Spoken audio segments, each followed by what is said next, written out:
Allah subhanahu wa ta'ala, He grants you blessings in your life.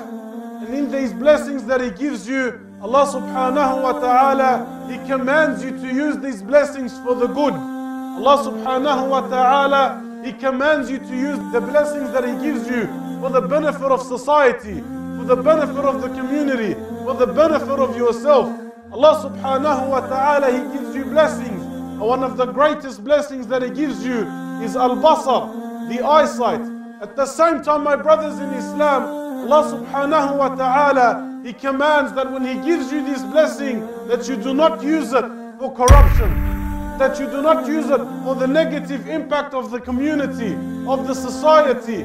Allah subhanahu wa ta'ala, He commands you, after giving you that blessing, not to use it to destroy yourself or to destroy anyone around you. And the greatest blessing in which, one of the greatest blessings in which Allah Azza wa Jal can give us is the eyesight, al-basr, the ability to see. And Allah subhanahu wa ta'ala, for the severity of this blessing and what it can do if it tips over to the wrong side, if it does something where it's leaning towards destroying yourself or the person next to you, Allah subhanahu wa ta'ala, He commands in the Quran. Allah Azza wa Jal, He knows for the severity of this eyesight.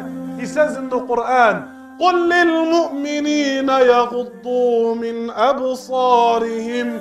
Say to the believing men, say to the believing men, let them lower their gaze. وَيَحْفَظُوا فُرُوجَهُمْ. And let them protect and preserve their chastity. Allah Azza wa Jal, right directly after He says, say to the believing men, say to the believing men, lower their gaze. The very next thing that Allah Azza wa Jal, He says, let them preserve their chastity. Let them guard their private parts. Why? What's the link between the eyesight and preserving your chastity? Because preserving your chastity starts off with the eyesight. It begins with one look. It begins with one simple look. You see, Allah Azza wa Jal in the very next verse, He also makes it explicit to the females. He says, وَقُلْ لِلْمُؤْمِنَاتِ يَغْضُضْنَ مِنْ أَبْصَارِهِنْ وَيَحْفَظْنَ فُرُوجَهُنْ. Say to the believing females, let them lower their gaze and preserve their chastity.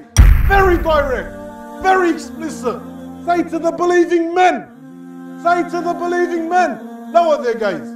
Next verse, say to the believing females, lower their gaze. What for? So you can preserve your chastity. What for? So you can guide your private parts.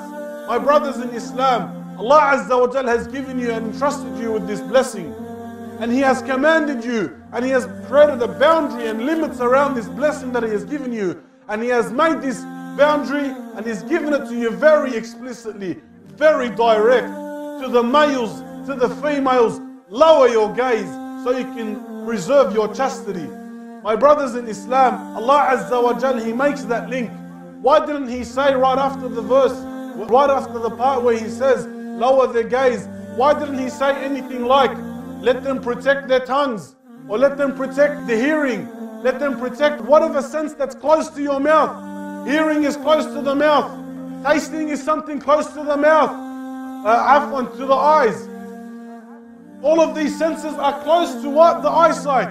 Yet Allah Azza wa Jal, He doesn't mention any of that. He takes 3 steps after that, 4 steps after that, and He says, preserve their chastity. Why?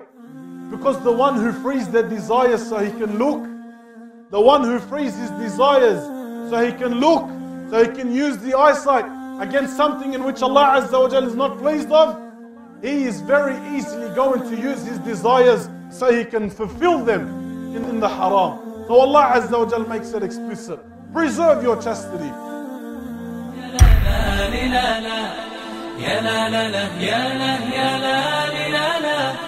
Ya